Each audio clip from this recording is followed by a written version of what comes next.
ഇന്ന് നമുക്ക് മേലേരിപ്പുക എന്ന ബൈജു കാങ്കോലിൻ്റെ ചെറുകഥ കേൾക്കാം. ലഹരിക്കടിമയാകുന്ന യൗവനത്തെക്കുറിച്ചും തെയ്യം കലാകാരന്മാരുടെ അർപ്പണത്തെക്കുറിച്ചും ഈ കഥയിൽ മനോഹരമായി വിവരിക്കുന്നു. മേലേരിപ്പുക. മഴ പെയ്യുകയാണ്. തളിരോല കീറി ചീന്തിയിടുന്ന പോലെ ഊർന്ന് പെയ്തിറങ്ങുന്ന മഴ. തുലാമാസം പിറന്ന് ഇന്നേക്ക് 10 നാൾ. വീടിന്റെ മേൽക്കൂരയ്ക്ക് മീതെ ഒരു വെള്ളിടിയുടെ രൗദ്രതയിൽ മിന്നൽ പിണർ പുളഞ്ഞു വീണു. രാജേന്ദ്രന്റെ കൺപോളകൾ പാതിയടഞ്ഞ ഇടത്തു നിന്നും ഞെട്ടലോടെ പിടഞ്ഞുണർന്നു. ഇന്ന് 10-ാം ഉദയം, തുലാ 10. മാധവമംഗലം മീത്തലത്തറവാട്ടിൽ ഇന്ന് മൂവാണ്ട് കളിയാട്ടം തുടങ്ങലാണ്.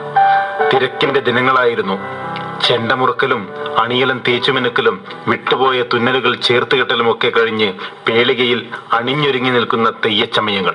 തുലാപ്പത്തിന് ശേഷം ദേശമൊട്ടുക്കും നടക്കുന്ന ആണ്ടുകളിയാട്ടവും പെരുങ്കളിയാട്ടവും നേർച്ച വെള്ളാട്ടവും ഒക്കെയായി മേലേരിയുടെയും ചൂട്ടുകറ്റയുടെയും ചൂരെറിഞ്ഞ് ഓലക്കീറ്റ് വിരിച്ചുറങ്ങിയ തെയ്യക്കാവുകൾ.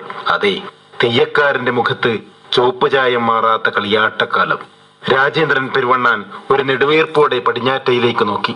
അരിച്ചു കയറിയ പകൽ വെളിച്ചത്തിൽ വക്രിച്ചു ചിരിക്കും പോലെ ഒഴിഞ്ഞ മൂലയിൽ ചാരിവെച്ച പേളിക പനിയന്റെ മുഖപ്പാള പോലെ കൊഞ്ഞനം കുത്തുന്നു. വർഷങ്ങളായി വിരസ്പർശം പോലുമില്ലാതെ അനാഥമായി കിടക്കേണ്ടി വന്ന പേളിക. അതിൽ ഉൾനിറഞ്ഞിരുന്ന അണിയലങ്ങളെല്ലാം തന്നെ ഓരോ തെയ്യക്കാർക്ക് വീതിച്ചെടുത്തു കൊണ്ടുപോയി. അന്നൊന്നും തോന്നാത്ത ഒരു നെഞ്ഞരക്കണ്ട പുകച്ചിൽ രാജേന്ദ്രൻ പെരുവണ്ണാന് ആ 10-ാം ഉദയത്തിൽ തോന്നി. അതെ, ഇന്നാണ് തന്റെ മകൻ സുബിൻ ജയിൽ മോചിതനായി തിരിച്ചു വരുന്നത്. പകൽവെട്ടത്തിന് കീറിപ്പിളർന്നു വന്ന മിന്നൽപ്പാളിയിൽ രാജേന്ദ്രന്റെ മനസ്സ് പിറകോട്ട് പോയി. രാജേന്ദ്രൻ പെരുവണ്ണാൻ എന്ന അതുല്യ തെയ്യക്കാരനെ വെറും രാജേന്ദ്രനിലേക്ക് കൊണ്ടെത്തിച്ച പെരുങ്കളിയാട്ടക്കാവിലേക്ക്. ഒരു വ്യാഴവട്ടക്കാലത്തിന് ശേഷം ശക്തി ചൈതന്യം വീണ്ടെടുത്ത് ഭഗവതിയുടെ തിരുമുടി തിരുമുറ്റത്ത് കാണാനുള്ള ഒരുക്കത്തിലാണ് നാട്ടുകാർ. ക്ലാവ് പിടിച്ച ഭണ്ണാരപ്പുരയും പടിപ്പുരകളും തിരുമുറ്റവുമൊക്കെ പുത്തൻ നിറങ്ങളിൽ ചമയിപ്പിച്ചു. ജനപഥത്തിന്റെ ഉത്സാഹത്തിൽ ഒരുക്കങ്ങളെല്ലാം പൂർത്തിയായി. ഇനി ഭഗവതിയുടെ തിരുമുടി അണിയാനുള്ള കോലക്കാരനെ കണ്ടെത്തണം. ദൈവജ്ഞനെ വിളിച്ചു വരുത്തി 12 രാശിക്കളം വരച്ചു. അരക്കച്ച കെട്ടി ആചാരവള ധരിച്ച് തൊഴുകയോടെ നിന്ന ജന്മാരിയിൽ ദേവിയുടെ മനം തെളിഞ്ഞില്ല. പ്രതീക്ഷയുടെ മുനയൊടിഞ്ഞ ജന്മാരികൾ തെല്ലസൂയയോടെ രാജേന്ദ്രന്റെ പേരിൽ കവടി നിരത്താൻ നിർദ്ദേശിച്ചു. ഗ്രഹാധിപന്മാർ എല്ലാവരും അനുകൂലം. ഭഗവതിയുടെ തിരുമുടി അണിയാനുള്ള അവകാശം രാജേന്ദ്രൻ പെരുവണ്ണാന്. മനം ചക്കിപ്പൂക്കുടന്ന പോലെ പൂത്തുലഞ്ഞു. 18 വർഷത്തെ തെയ്യം ഉപാസനയിൽ ആദ്യമായാണ് ഭഗവതിയുടെ തിരുമുടി അണിയാൻ ഭാഗ്യം സിദ്ധിച്ചത്. ആരവങ്ങൾ ഉറങ്ങാത്ത കളിയാട്ടപ്പറമ്പിൽ തനിക്കായി പ്രത്യേകം ഒരുക്കിയ കുച്ചിലിൽ താമസിച്ച് തോറ്റം പാട്ടുകൾ ചൊല്ലിപ്പഠിച്ചത് ആ ഇറവെള്ളം ഇറ്റു വീഴുന്ന കോലായിൽ ഇരുന്നു കൊണ്ട് രാജേന്ദ്രൻ മനക്കണ്ണിൽ കണ്ടു.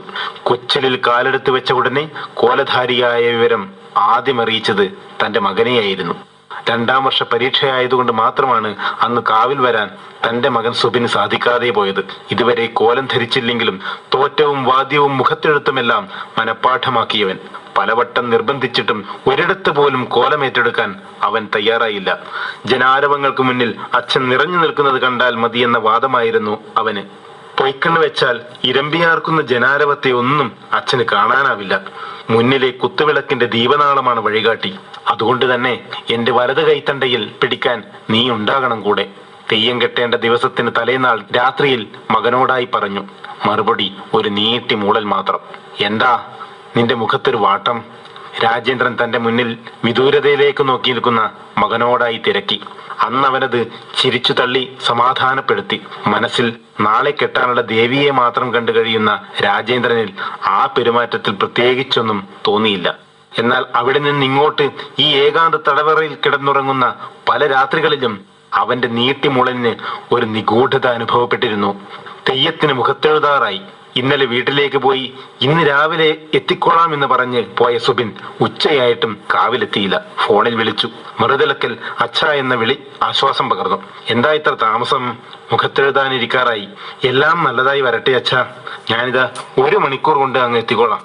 കോളേജിൽ ചെറിയൊരു കാര്യമുണ്ട്, അത് തീർത്തിട്ട് വരാം. ആത്മവിശ്വാസം പകർന്നുകൊണ്ട് നിറഞ്ഞ ചിരിയോടെ സുബിന്റെ മറുപടി കേട്ട് നിറഞ്ഞ ഭക്തിയോടെ രാജേന്ദ്രൻ മുഖത്തെഴുതാൻ കിടന്നു.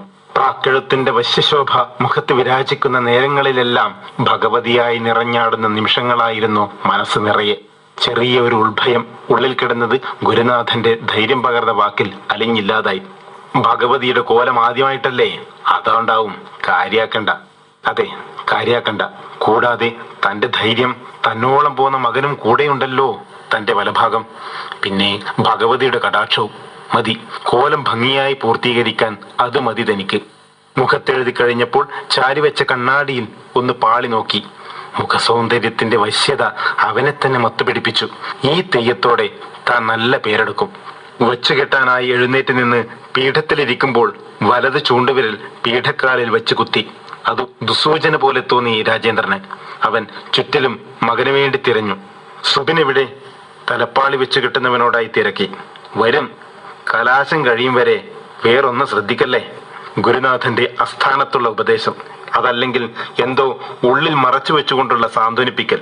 കൂടെയുള്ളവരുടെ അടക്കം പറച്ചിൽ. ചിലർ തന്നെ തന്നെ തുറിച്ചു നോക്കുന്നു. എന്താ സംഭവിക്കുന്നത്?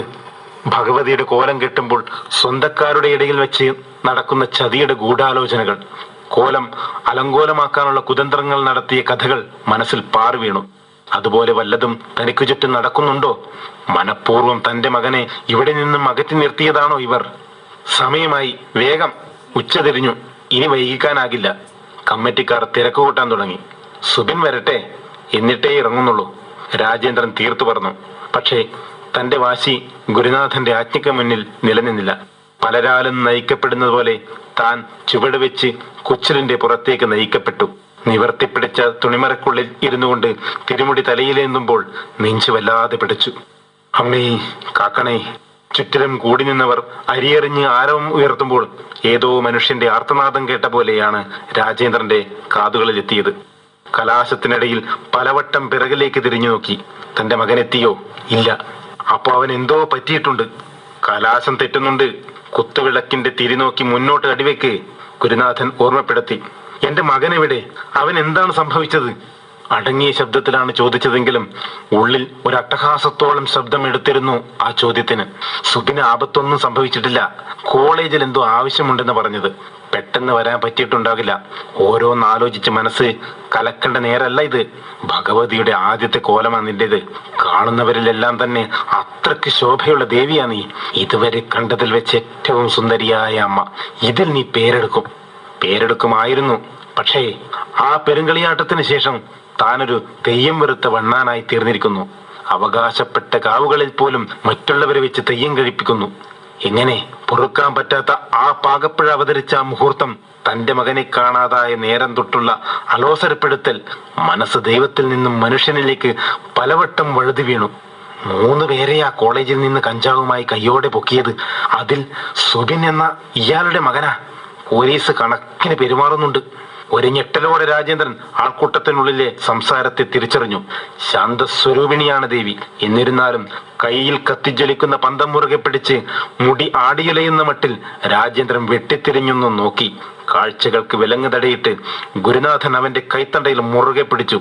അടങ്ങു നീ, മുടിക്ക് ഇളക്കം തട്ടും. ഗുരുനാഥ, ഞാൻ കേട്ട അടക്കം പറച്ചിൽ വല്ല നേരമുണ്ടോ അതില്? എവിടെയാ അവനുള്ളത്? ഗുരുനാഥൻ മുടി കെട്ടിവെക്കാനെന്നോണം പിറകിലൂടെ തല ചെവിയോടടുപ്പിച്ച് മന്ത്രിച്ചു. ഞങ്ങൾ നേരത്തെ അറിഞ്ഞു. കോലം കഴിയും വരെ നിന്നെ അറിയിക്കണ്ടെന്ന് വിചാരിച്ചതാ. കോളേജിൽ വിൽപ്പന നടത്തി എന്നതാ കേസ്. തലതെറിച്ച നേരത്ത് ഓരോന്ന് തോന്നും ചക്കന്. പക്ഷെ നീ പതർച്ച കാട്ടരുത്. ശ്രദ്ധിക്കണം. കണ്ഠമിടറരുത്. പിടിച്ചു നിൽക്കണം. നിന്നേ പറ്റൂ. പൊയ്ക്കണ്ണിനിടയിലൂടെ കണ്ണീരിന്റെ നനവ് ഒലിച്ചിറങ്ങുന്നത് കനലാടിമാർ ഒതുക്കത്തിൽ ഒപ്പിമാറ്റി. അഗ്നിയിൽ അമർന്ന ദേവിയെപ്പോലെ രാജേന്ദ്രൻ കോലത്തിനുള്ളിൽ ഉരുകിത്തീരുകയായിരുന്നു മകന്റെ ദുർവിധിയോർത്ത്. എന്തിനാ അവൻ ഈ പാതകത്തിന് കൂട്ടുനിന്നത്? തെയ്യം ഉപാസനയായി കാണുന്ന തന്റെ പിന്മുറക്കാരനാകേണ്ടവൻ ഒരു യുവത്വത്തെ തന്നെ ഇല്ലാതാക്കുന്ന മയക്കുമരുന്ന് വിൽപ്പന എന്ന മാരണപ്പണിക്ക് എന്തിനിവൻ കൂട്ടുനിന്നു? ഒന്ന് ചിന്തിച്ചു അവൻ. അവന്റെ അച്ഛനെക്കുറിച്ച്, അച്ഛന്റെ ദേവിയെക്കുറിച്ച്, മാനാഭിമാനത്തെ, അതും തിരുമുടി അണിയുന്ന ഈ ദിവസത്തെക്കുറിച്ച് പോലും ഒരു മുൻധാരണയില്ലാതെ ചെയ്ത പ്രവൃത്തി. നീ എന്റെ മോനാണോ? ആണെങ്കിൽ നീ ഇത് ചെയ്യില്ല. നീ ഇനി എന്റെ മകനല്ല. രാജേന്ദ്രൻ പതിഞ്ഞ താളത്തിൽ ചുവടുവെക്കുന്നതിനിടയിൽ മനസ്സിൽ വെറുതെ പുലമ്പി. തെയ്യത്തിന്റെ കൂടെ മകനുണ്ടാകണമെന്ന് പറഞ്ഞപ്പോൾ താല്പര്യമില്ലാതെയുള്ള ആ നീട്ടിമൂളലിന് ഇതാണ് അർത്ഥമെന്ന് മനസ്സിലാക്കിയത് ഇപ്പോഴാണ്. പൊടുന്നനെ രാജേന്ദ്രൻ പരിസരബോധം വീണ്ടെടുത്തു. താൻ ആരാണിപ്പോൾ എന്ന് തിരിച്ചറിഞ്ഞു. ആചാരത്തിനും കുലത്തിനും ദുഷ്പേര് കേൾപ്പിച്ച മകന് ദേവിയുടെ കഥയിൽ പറഞ്ഞ പോലെ പടിയടച്ച് പിണ്ടം വെക്കുകയാണ് വേണ്ടത്. അത് മനസ്സാലെ ചെയ്തു കഴിഞ്ഞു. രാജേന്ദ്രൻ തിരികെ അഗ്നിവിശുദ്ധയായ അമ്മയായി. പുരികമുനകൾ പതിയെ ചലിപ്പിച്ചു ചുണ്ടിൽ പുതിയ പുഞ്ചിരി വരുത്തിയും ലാസ്യഭാവം വരുത്തി. പന്തം പിടിച്ച കൈകൾക്കും ചിലമ്പണിഞ്ഞ കാലുകൾക്കും മനസ്സിന്റെ വീര്യത്തിൽ നിന്നും ഞരമ്പിലൂടെ പുതിയ കരുത്ത് വീണ്ടെടുത്തു. ജനങ്ങളിൽ വീണ്ടും അമ്മയുടെ സൗന്ദര്യം നിറഞ്ഞു തുളുമ്പി. ഇനി മണങ്ങിയാട്ടം. നടുമണക്കി മുടി മുന്നിലേക്ക് കുനിച്ച് തിരുമുറ്റം വലം വയ്ക്കുന്ന മണങ്ങിയാട്ടം. ദീപനാളം മാത്രം മുന്നിൽ നിലത്ത് താഴ്ത്തി പിടിച്ചു നടക്കുന്ന കനലാടിക്ക് പിറകിലായി സഹായികൾ രണ്ടുപേർ ഇടത്തും വലത്തും ചേർന്ന് വലം വയ്ക്കുന്ന കലാശം. വലഭാഗം തന്റെ ഗുരുനാഥൻ കരം പിടിച്ച് ആത്മവിശ്വാസം പകർന്നു. മണങ്ങി വലം വയ്ക്കുന്നതിനിടയിൽ ഗുരുനാഥൻ സൂചന നൽകി. ഞാൻ നേരത്തെ പറഞ്ഞ മുടി ഇളക്കം തട്ടും എന്നത് വെറുതെയല്ല. തല ഇളകിയത് കൊണ്ട് കെട്ടുകൾ അയഞ്ഞിട്ടുണ്ട്. ശ്രദ്ധ വേണം. തലപ്പാളി ഇളകിയാൽ മുടി തലയിൽ നിൽക്കില്ല. ഞാൻ നോക്കിക്കോളാം, രാജേന്ദ്രൻ പറഞ്ഞു. 3 വട്ടം വലം വെച്ച ശേഷം പള്ളിയറക്ക് മുന്നിൽ നിന്ന് തൃപ്പടിയിൽ മേൽ മുടി മുട്ടിച്ചു. ഗുരുനാഥൻ നിവരാൻ പറഞ്ഞു. എന്നാൽ എന്തോ കാന്തിക ശക്തി പോലെ രാജേന്ദ്രൻ അതേ നിൽപ്പിൽ. എന്താ രാജേന്ദ്ര കാണിക്കുന്നത്? നിവർന്നു നിന്ന് അമ്മയ്ക്ക് മുഖദർശനം കൊടുക്ക്. ഗുരുനാഥ, എന്റെ തലപ്പാളി ഇളകി ഗുരുനാഥ. നിവർന്നു നിന്നാൽ മുടി വീഴും, രാജേന്ദ്രൻ വിറയലോടെ പറഞ്ഞു. എന്റെ ദേവി! ഒരു പ്രാർത്ഥന പോലെ വിളിച്ച ഗുരുനാഥന്റെ വിളി ഒരു അലർച്ചയായി മുഴങ്ങി. രണ്ടും കൽപ്പിച്ച് അയാൾ കൂടെയുള്ളവനോടായി ആജ്ഞാപിച്ചു. പിടിച്ച് നീർക്കടാ. തിരുമുടിയുടെ ഇരുവശവും കനലാടിമാർ പിടിച്ച പിടിയിൽ രാജേന്ദ്രൻ നിവർന്നു നിന്നു. ധൃതിയിൽ ഊർന്നു വീണ തലപ്പാളി യഥാസ്ഥാനത്ത് ഉറപ്പിച്ച് കെട്ടാൻ ശ്രമിച്ചു. പടിഞ്ഞാറ് നിന്നും ആ നേരത്ത് ഒരു വേനൽക്കാറ്റ് വീശിയടിച്ചു. ആളുകൾ നോക്കി നിൽക്കെ തലയിൽ നിർത്തിവെച്ച തിരുമുടി കഴുത്തറുത്തിട്ട പോലെ പിറകിലേക്ക് മലർന്നടിച്ചു വീണു. ജനാരവങ്ങളിൽ നിന്നും ഒരലർച്ച. അമ്മേ എന്ന നിലവിളി. കമ്മിറ്റിക്കാർ ഓടിക്കൂടി. ആചാരസ്ഥാനികൾ തുള്ളിവിറച്ചു. രാജേന്ദ്രൻ പെരുവണ്ണൻ കോലം പൂർത്തിയാകാതെ മുടിയഴിച്ചു. 12 കൊല്ലം കാത്തിരുന്ന് കാണാൻ കൊതിച്ച ഭക്തരെ നിരാശയുടെ പടുകുഴിയിൽ തള്ളിയിട്ടു. പൊറുക്കാൻ പറ്റാത്ത പാതകം. തൊഴുതു നിന്ന കൈകൾ ചുരുട്ടി മുഷ്ടികളായി മാറാൻ തുടങ്ങി. ആൾക്കൂട്ടത്തിന്റെ ആക്രോശത്തിന്റെ നടുവിൽ നിന്ന് രാജേന്ദ്രന്റെ കൂടെയുള്ളവർ ഒരുവിധം രക്ഷപ്പെടുത്തി അണിയറയിലെത്തിച്ചു. വച്ചുകെട്ടിയ ചമയങ്ങളെല്ലാം മറുത്തുമാറ്റി. രാജേന്ദ്രൻ വെറും പച്ച മനുഷ്യനായി മുഖം പൊത്തിക്കരഞ്ഞു. മുഖത്തെ ചുവപ്പും കറുപ്പും ചായങ്ങൾ കണ്ണീരിൽ കുതിർന്ന് ഒലിച്ചിറങ്ങി. അതുവരെ കാതിൽ കേട്ട കാൽച്ചിലമ്പൊച്ചയ്ക്ക് പോലീസ് ബൂട്ടുകളുടെ ഉൾക്കിടലപ്പെടുത്തുന്ന ഒച്ചയായി തോന്നാൻ തുടങ്ങി. 12 കൊല്ലം കൂടി കെട്ടിയാടിക്കുന്ന കളിയാട്ടത്തിലെ പ്രധാന ദേവിയെ ഇത്ര ലാഘവത്തോടെ കെട്ടിയിറക്കിയ ഈ രാജേന്ദ്രനെ ഇനി ഈ ദേശത്ത് കോലം കൊടുക്കരുത്. ഇത് താക്കീതാണ്. ജന്മാരിയുടെ നേർക്ക് വിരൽ ചൂണ്ടി ആചാരക്കാർ കൽപ്പിക്കുന്നത് രാജേന്ദ്രൻ നിസ്സഹായതയോടെ കേട്ടു. ശരിയാണ്, ദേവിയെ മറന്ന് മകനെയോർത്ത് കലാശം വെച്ചതാണ് കോലം പിഴക്കാൻ കാരണം. ആ മകൻ തന്നെ ഓർക്കാതെ സമൂഹ വിരുദ്ധമായി പ്രവൃത്തി ചെയ്തു. മാനവ വിപത്തായ ലഹരി കുടുംബത്തിന് ആപത്താക്കി മാറ്റി തന്നെ കൂടി സമൂഹത്തിൽ ഒറ്റപ്പെടുത്തി. ആ താൻ ഇനി ഒരു തെയ്യക്കാവിലും യോഗ്യനല്ല. രാജേന്ദ്രന്റെ മനസ്സിൽ ചിത്രങ്ങൾ പലതും മാറിമറിഞ്ഞു വീണു. കഴിഞ്ഞതും നടന്നതും വരാനിരിക്കുന്നതുമായ കാര്യങ്ങൾ ദുർഭൂതങ്ങളായി മനസ്സിൽ താണ്ഡവമാടി. മനസ്സിന്റെ പിരിമുറുക്കം കൂടി വന്നു. ഒരലറിക്കരച്ചിലോടെ രാജേന്ദ്രൻ കൂടി നിന്ന ആൾക്കൂട്ടത്തെ വകഞ്ഞു മാറ്റി പുറത്തേക്കോടി. ജനാരവങ്ങളിൽ നിന്ന് അകന്ന് ഒറ്റപ്പെട്ട വഴിയിലൂടെ ഓടി. തെക്കൻ വേലിന്റെ തീഷ്ണത വകവെക്കാതെ ഓടി. ഇടവഴിയും പാറപ്രദേശവും വയൽവരമ്പും കിതച്ചുകൊണ്ട് ഓടിത്തീർത്ത് തന്റെ ആളൊഴിഞ്ഞ തറവാട് വീടിന് മുന്നിലെത്തി. വാതിൽ തള്ളിത്തുറന്ന് അകത്ത് കടന്ന് രാജേന്ദ്രൻ കിതപ്പണച്ചു. അന്ന് കൊട്ടിയടച്ച് ഇരുളിലാക്കിയതാണ് തന്റെ ജീവിതം. മകൻ നിയമത്തിന്റെ തടവറയിലും പിതാവ് മനസാക്ഷിയുടെ തടവറയിലും അകപ്പെട്ടതിന് കാരണഹേതു ലഹരി എന്ന ദുർഭൂതം. അതിന് ഉച്ചാടനം ചെയ്ത് ശുദ്ധി വരുത്തേണ്ട കർമ്മമാണ് ഇനി വരേണ്ടത്. മകൻ വീണ്ടും വഴിതെറ്റിപ്പോകാതിരിക്കാൻ. മഴ മാറി. വെയിൽപ്പരപ്പ് വീഴാൻ തുടങ്ങിയത് പ്രതീക്ഷയുടെ പുതുവെളിച്ചമാണ് എന്ന് തിരിച്ചറിയുന്ന രാജേന്ദ്രനിൽ എങ്ങുനിന്നോ ഒരു ചീനക്കുഴൽ നാദം ഒഴുകിയെത്തി.